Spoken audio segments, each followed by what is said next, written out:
Salut à tous et bienvenue sur AZ237.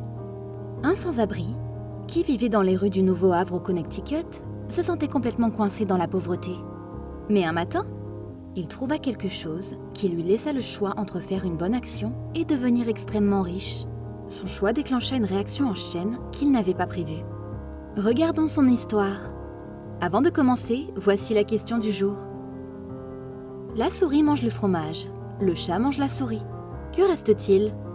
Donnez-nous votre réponse dans les commentaires. La réponse exacte vous sera donnée à la fin de la vidéo. N'hésitez pas à liker la vidéo pour nous encourager. Et si vous êtes nouveau sur la chaîne, abonnez-vous et activez la cloche de notification pour ne manquer aucune de nos prochaines vidéos. La période hivernale est très difficile pour tout le monde. Personne n'aime devoir faire face à cette saison aux conditions notoirement brutales. En particulier un gars comme Elmer Alvarez, qui était sans abri.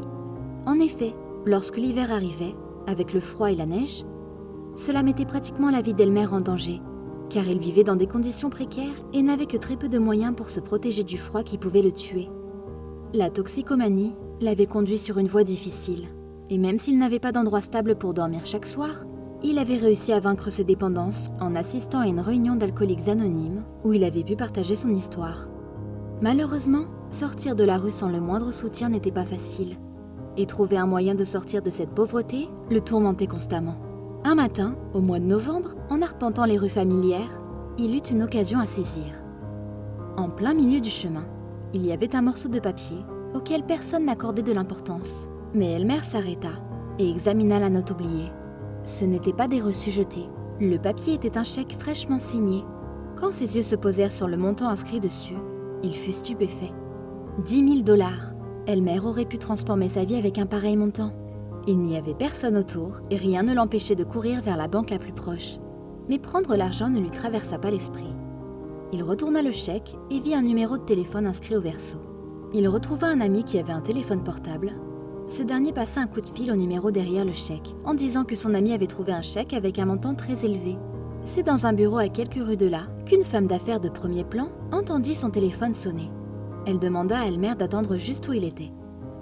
Lorsqu'elle vérifia son sac à main, elle se rendit effectivement compte que le chèque n'y était pas. Elle se précipita vers eux pour récupérer ce qu'elle avait perdu. Très reconnaissante, elle souhaitait faire quelque chose d'utile pour Elmer, et non juste une aide passagère. Pendant le brainstorming sur Facebook en direct, la suggestion d'un abonné lui donna une idée à laquelle Roberta sourit et s'inclina. Elle se dit « Je vais lui apprendre à pêcher ». De retour dans la rue, Roberta remit un chèque à Elmer qui éclata en larmes de remerciement. Elle partagea sa propre histoire avec Elmer. Ils n'arrivaient pas à croire qu'ils avaient tellement de points communs. Ils se séparèrent, mais les préjugés allaient les réunir plus rapidement qu'ils ne le pensaient, car lorsqu'Elmer alla encaisser son chèque, malgré la signature et sa carte d'identité, il fut choqué de voir la banque refuser de le servir. Elle soupçonnait que ce soit un faux, simplement parce qu'Elmer n'avait pas l'allure du client typique. 2 semaines plus tard, Roberta organisa une rencontre avec lui. Grâce à la vidéo Facebook, plus de 13 000 personnes ont entendu parler de la bonne action d'Elmer, et cela a éveillé l'intérêt des médias. Lorsqu'Elmer franchit la porte, il fut accueilli par des applaudissements dans une salle bondée. Il fut totalement submergé. Ce n'était pas ce à quoi il s'attendait quand il accepta la rencontre. Il reçut un certificat de remerciement d'une organisation visant à lutter contre la pauvreté. Au lieu de simplement le payer pour sa gentillesse et son honnêteté, Roberta allait lui donner une chance de sortir de la rue et de réussir. C'est à partir de ce moment qu'elle mit sur pied tout un plan de réinsertion pour Elmer. Il allait suivre des cours gratuitement dans son école de l'immobilier. Avant le début des cours, Elmer apprendrait à améliorer ses compétences en anglais. Mais Roberta avait une autre surprise encore plus grande pour lui. L'émotion fit trembler sa voix quand elle lui annonça la meilleure partie de son plan. Elle lui avait trouvé un endroit où vivre, un appartement qu'il pourrait partager avec sa petite amie, avec les 6 premiers mois de loyer et les factures entièrement couvertes.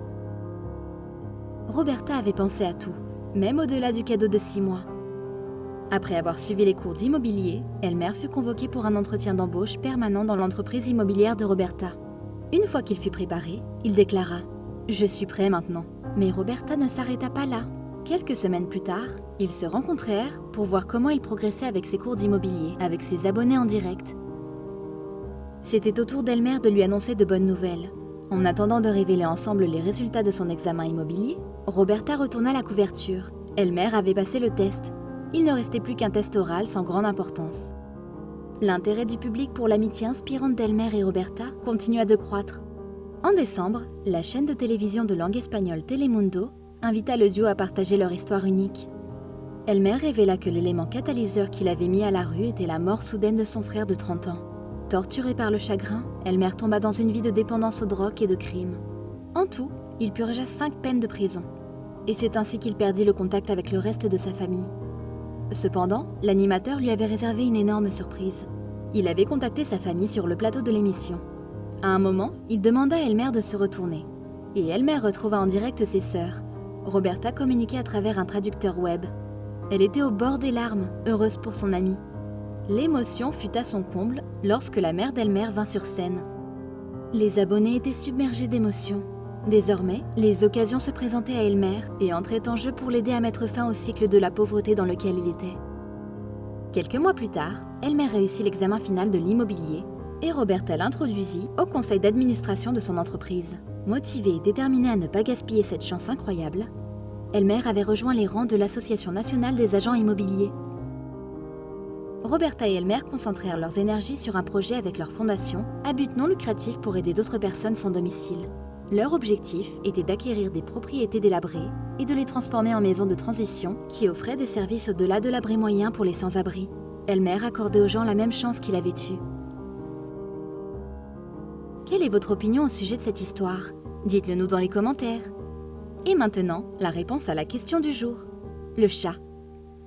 Bravo à tous ceux qui ont trouvé la bonne réponse. Nous voici arrivés au terme de cette vidéo.